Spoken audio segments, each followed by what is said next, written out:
Welcome and thank you for joining us in the first of our series, Who Are We in Christ? I'm happy that you joined us today, and we'll be starting our series with What is our role as women in the church? As always, I like to open in prayer and ask God to help us in our understanding and our wisdom. James 1:5 says, "But if any of you lack wisdom, let him ask of God, who gives all generously and without reproach, and it will be given unto him." So let's pray.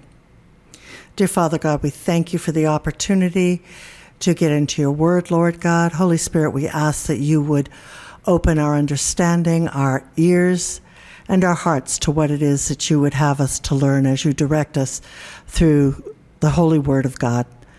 Father, we thank you and we praise you in your Son Jesus' name. Amen. So what is the role of women in the church today, and who are we in Christ? These questions don't have a simple answer. In fact, the function that women play within the church has been one of long-standing debate. So this issue has not only been debated between theologians, but it has also served to divide many churches and even place a wedge between denominations. So how do we go about answering these questions? I believe we need to go directly to the source. What does God have to say about us as women and our roles within the church? What is our function as a daughter of God, or as a single woman, or a married woman, or a mother?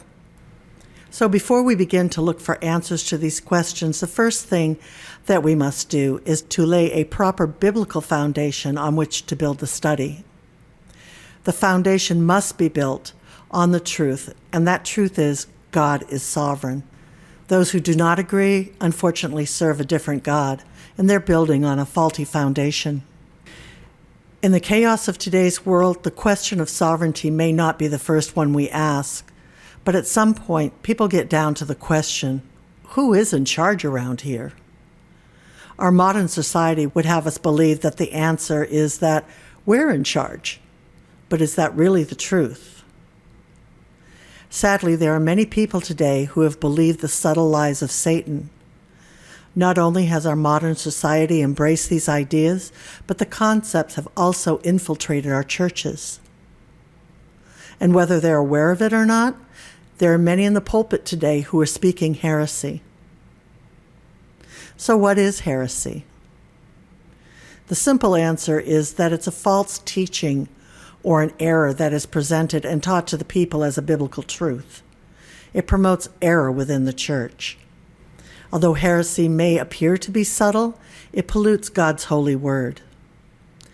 Here is only a few examples of the heresy that brings God's sovereignty into question. Limited theism, the belief that God's powers are limited and that he is not all-powerful. Christian deism, the belief that God does not intervene or interact with the world. In other words, God created everything and then just kind of sat back to see what would happen. Moralistic therapeutic deism is an American religious belief that a God exists who created and ordered the world and watches over human life on earth. God wants people to be good, nice, and fair to each other, as taught in the Bible. But it's also taught by most other world religions. So an example is the belief in ecumenicalism that there are many roads that lead to God. And of course, Christian Bible doctrine, God told us there is only one way, and that is through Jesus Christ. But the therapeutic deism believes that there are many ways to get there, and that is slowly creeping into our churches today. There's a heresy of positive thinking, the belief that your thoughts have God-like ability to create your reality. I don't know if you've ever heard of a thought board. It's a visualization tool that is used, that you put up the things that you want to obtain in life and you meditate and concentrate on those things, like for a spouse or a beautiful car or a beautiful home or whatever it is. It's a kind of a positive, well, as it says, it's positive thinking. And then there's also one called the Word of Faith. And that's the belief that human words have God-like power to create and destroy. A simple answer to this one, or a small example, would be that we have the power to bind Satan, or we have the power to create wealth and those types of things by our word, by calling it into existence, which is completely against what the Bible teaches. The fact is that God is sovereign. So let's open our Bibles and we'll look at a few scriptures regarding God's sovereignty. Psalms 103:19 says, "The Lord establishes his throne in the heavens, and his sovereignty rules over all." 1 Chronicles 29:11 and 12 says, "Yours, O Lord, is the greatness and the power and the glory and the victory and the majesty, indeed everything that is in the heavens and in the earth. Yours is the dominion, O Lord, and you exalt yourself as head over all. Both riches and honor come from you, and you rule over all, and in your hand power and might, and it lies in your hand to make great and to strengthen everyone." Isaiah 55:9 says, "As the heavens are higher than the earth, so are my ways higher than your ways, and my thoughts than your thoughts." Psalms 33:10 through 11 says, "The Lord nullifies the plans of the nations. He frustrates the plans of the people. The plan of the Lord stands forever, the plans of his heart from generation to generation." And finally, Ephesians 1:11, "In him we have also obtained an inheritance, having been predestined according to the purpose of him who works all things in accordance with the plan of his will." Let's take a moment and think about those scriptures and think about God's sovereign will in his sovereignty over everything since he created it in Genesis. Think about the fulfillment of Scripture over the generations in which God shows his sovereignty over his people and over his creation. The fall of man and the curse, the separation from God because of our ever-present sin nature. God made a plan to reconcile his children back into right relationship through the perfect sacrifice of our Lord Jesus Christ. Joseph, being the younger brother, was sold into slavery, thrown into prison and forgotten. God gave Joseph the ability to interpret Pharaoh's dream, and later Joseph was appointed to the position of second only to the Pharaoh. Because of Joseph's position in Egypt, he was responsible for saving the house of Israel from famine and preserving God's remnant. Think about the birth and ministry of John the Baptist as a prophet, or the birth of Jesus, exactly how, when, and where, as it had been spoken by the prophets. The disciple Judas Iscariot betrayed Jesus to the Pharisees, or Paul's conversion on the road to Damascus. Even God choosing each one of us. See, it is God who chooses and designs our lives according to his perfect purpose. He gives us special qualities, specific abilities, and they're all different from one another. Now let's turn our Bibles to 1 Corinthians, and we're going to be reading chapter 12, verses 18 through 20. "But now God has arranged the parts, each one of them in the body, just as he desired. If they were all one part, where would the body be? But now there are many parts, but one body." And the scripture Romans 9:20 and 21. "On the contrary, who are you, foolish person, who answers back to God? The molded thing can't say to the molder, 'Why did you make me like this?' will it?" And verse 21, "Or does the potter not have the right over the clay to make from the same lump one object for honorable use and another for common use?" Then looking at the parable of the laborers in the vineyard in Matthew 20:15, God is making a point regarding his sovereignty over his creation. Matthew 20:15, "Is it not lawful for me to do what I wish with what is my own?" In my studies, I've read many books. One of the latest books that I've read is Trusting God by Jerry Bridges.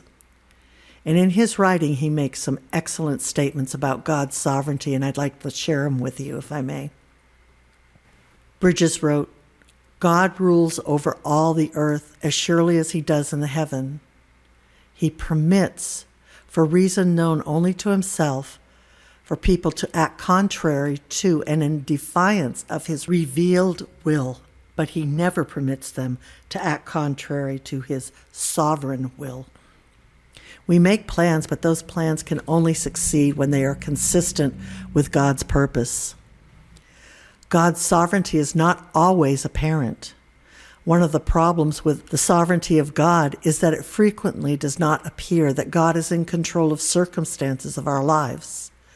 We see unjust or uncaring or even clearly wicked people doing things that adversely affect us. We experience the consequences of other people's mistakes and failures. We even do foolish, sinful things ourselves and suffer the often bitter fruit of our actions. It is difficult to see God working through secondary causes and frail, sinful human beings.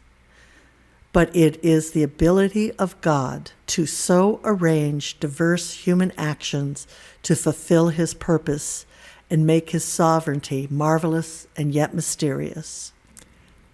And finally, God in his infinite wisdom and love intends that good ultimately comes from those harmful acts. We know that God causes all things to work together for the good of those who love God, to those who are called according to his purpose, which is found in Romans 8:28. It is God who chooses and designs our life according to his perfect purpose.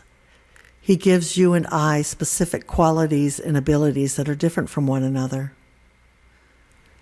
Let's go back to 1 Corinthians 12 and look at verses 18 through 20.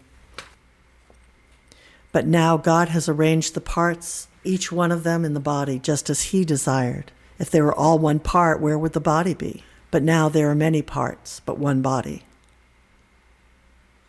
So we know he ordains our abilities.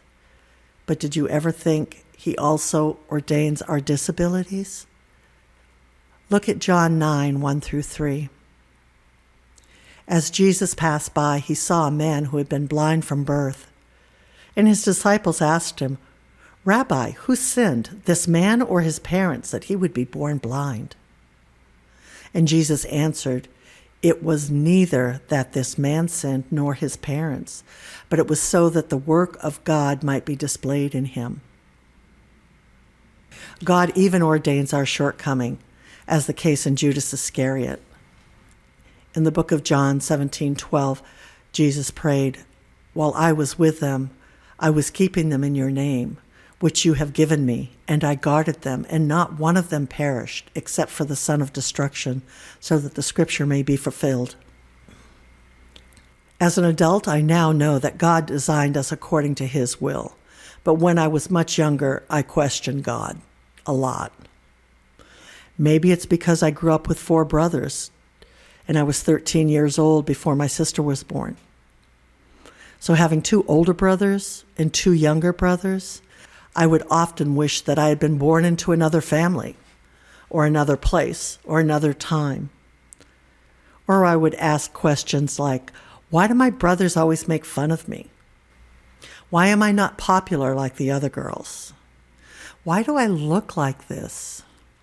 Why am I so short? Why is my nose shaped this way? Why am I? Why? I think that all of us have gone through that phase at one point in our life. I'm always taken to Ecclesiastes 3:1 that says, "There is an appointed time for everything, and there is a time for every matter under heaven."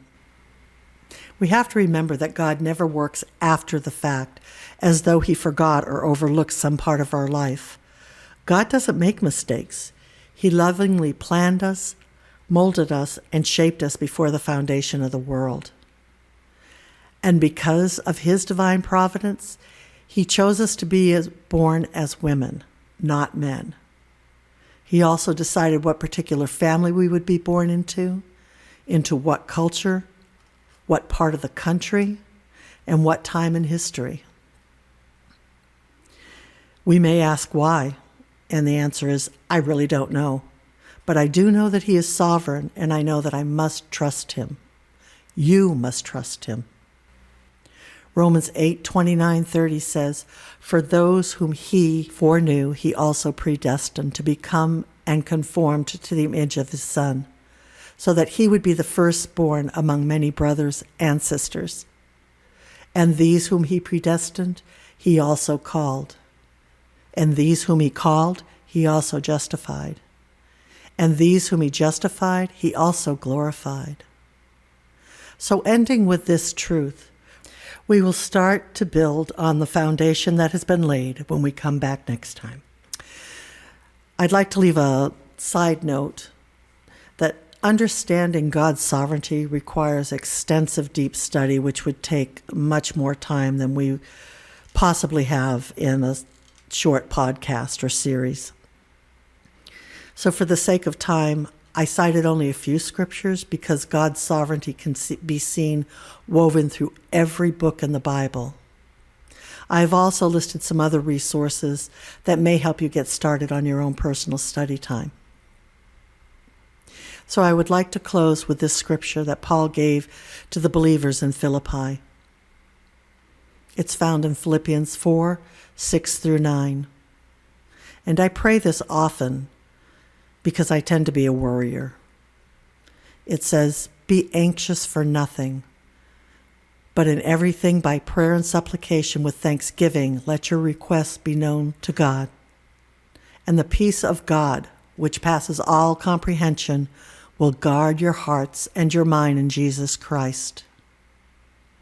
Finally, brethren, whatever is true, whatever is honorable, whatever is right, whatever is pure, whatever is lovely, whatever is commendable, if there is any excellence, and if anything is worthy of praise, think on these things.